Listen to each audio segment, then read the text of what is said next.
yaumil qiyamah. Ya Sayyidi ya Rasulullah, ya Sayyidi ya Habiballah, ya Sayyidi ya Rasulullah, ya Sayyidi ya Habiballah, ya Muhammad. Amma ba'du. Dewan Hakim yang arif dan bijaksana, hadirin sebangsa dan setanah air yang kami muliakan. Masa muda merupakan jenjang kehidupan manusia yang optimal, penuh dengan cita-cita dan memiliki fungsi strategis dalam akselerasi peradaban bangsa. Indonesia tak tersusun dari batas peta, tapi tersusun dari gerak dan peran pemuda. Pemudalah yang mampu mengubah sudut pandang orang dan menjadi tumpuan dalam peralihan peradaban bangsa.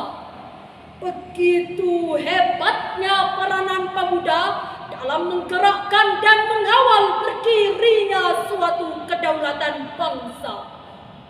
Hadirin, jika kita ingin menjadikan Indonesia sebagai negara superpower, maju dan jaya, maka langkah pertama yang harus kita lakukan adalah membenahi dan memperbaiki karakter pemuda yang akhir-akhir ini sungguh mengkhawatirkan, menyedihkan, menyakitkan, bahkan menyesakkan dada. Sebab hancurnya karakter pemuda mencerminkan bahwa iman dan akidahnya telah goyah.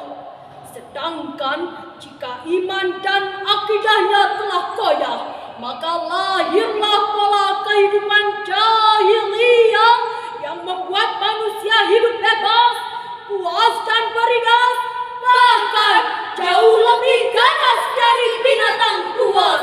Betul, hadirin. Sebagai bukti, tidak sedikit di antara kita yang gemar melakukan kemaksiatan, perjudian, perzinahan, bahkan perampokan, banyak bergentayangan, menyerukan slogan di pinggir jalan, orang bijak taat bayar pajak, namun malah petugas pajak yang berdusta. Bahkan bukan hanya harta pajak yang dipajak, tetapi negara pun diinjak-injak. Untuk itu, sebagai kontribusi kami pada negeri dengan landasan fundamental dan transendental Al-Quran, kami akan menyampaikan syarahan yang berjudul Karakter Pemuda dalam Membangun Revolusi Mental Bangsa, dengan landasan firman Allah di dalam Al-Quran surah Al-Anfal ayat 53 sebagai berikut.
Hamba berlindung kepada Allah dari godaan syaitan yang terkutuk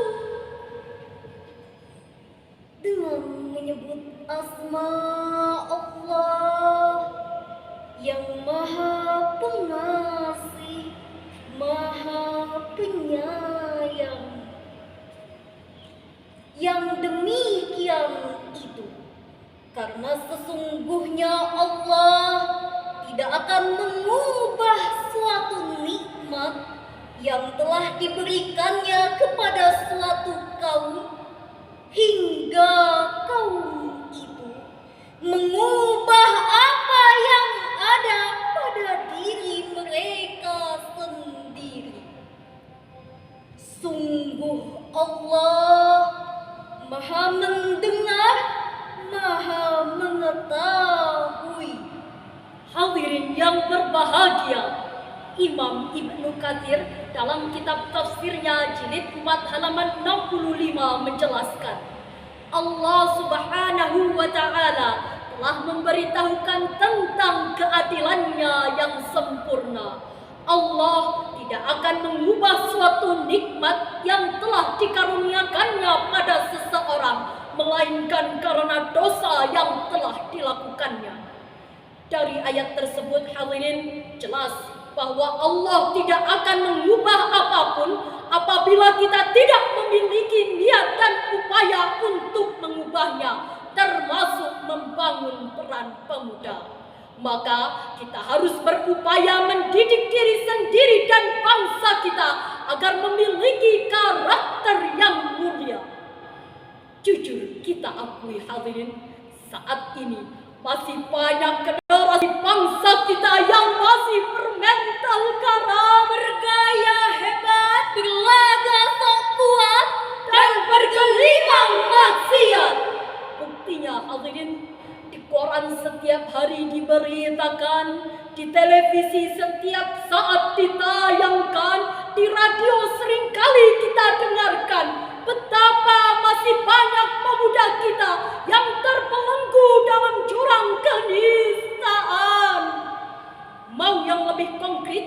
Mari menyapa BNN bersama. Kepala Badan Narkotika Nasional, Komisaris Jenderal Polisi Heru Winarko menyebutkan, penyalahgunaan narkotika di kalangan remaja dampaknya semakin memprihatinkan.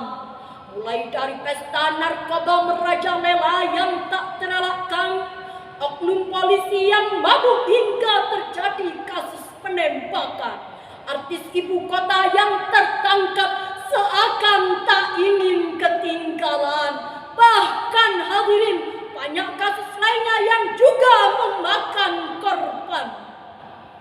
Tidak hanya itu, kasus terbaru pada tanggal 21 Januari 2022, Detik News menyebutkan bahwa Kapolres Pacitan mendapati aksi ABG yang tak senonoh, di mana seorang pria dan wanita remaja yang masih duduk di bangku SMA melakukan hal yang melanggar asusila.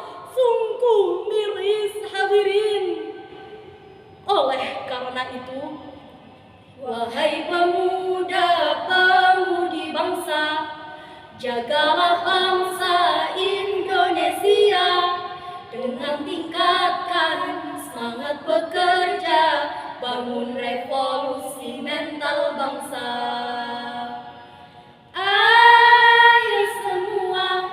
Ayo semua bersama-sama bangun karakter pemuda Indonesia. Hadirin, begitu pentingnya pendidikan karakter hingga Aristoteles pernah berkata, mendidik pikiran saja tanpa mendidik hati dan karakter hanyalah omong kosong belaka. Lalu, bagaimanakah karakter yang dapat membangun bangsa Indonesia? Dengan sangat indah, Allah Subhanahu wa Ta'ala telah menjawab di dalam Al-Quran surah Ali Imran ayat 110 sebagai berikut.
Adalah umat terbaik yang dilahirkan untuk manusia. Karena kamu menyuruh berbuat yang ma'ruf dan mencegah dari yang munkar, serta beriman kepada Allah. Sekiranya ahli kita beriman, tentulah itu lebih baik bagi mereka. Di antara mereka ada yang beriman, namun kebanyakan dari mereka adalah orang-orang fasik. Maha benar Allah dengan segala firman-Nya, dan Dialah yang Maha Agung. Hadirin rahimakumullah. Imam Muhammad Ali As-Sabuni dalam kitab tafsirnya Safwatut Tafasir jilid 1 menjelaskan bahwasannya kita semua umat Nabi Muhammad sallallahu alaihi wasallam adalah umat terbaik yang diciptakan Allah untuk menjawab tantangan akhir zaman. Merujuk pada intisari ayat tersebut, hadirin, bahwa pendidikan karakter harus melatih generasi bangsa kita agar melaksanakan amar ma'ruf nahi munkar, yang artinya generasi muda Indonesia harus tegas dan asertif dalam menolak ajakan kemaksiatan dan gemar menebar kebaikan. Dari uraian tadi dapat kita petik mutiara kesimpulan sebagai berikut. Yang pertama, revolusi mental adalah solusi masalah karakter bangsa. Yang kedua, revolusi mental dapat diwujudkan melalui pendidikan karakter yang berbasis iman dan takwa. Dan yang ketiga, amar ma'ruf nahi munkar merupakan salah satu contoh karakter pemuda yang dapat diterapkan di Indonesia. Akhirnya, hanya ini yang dapat kami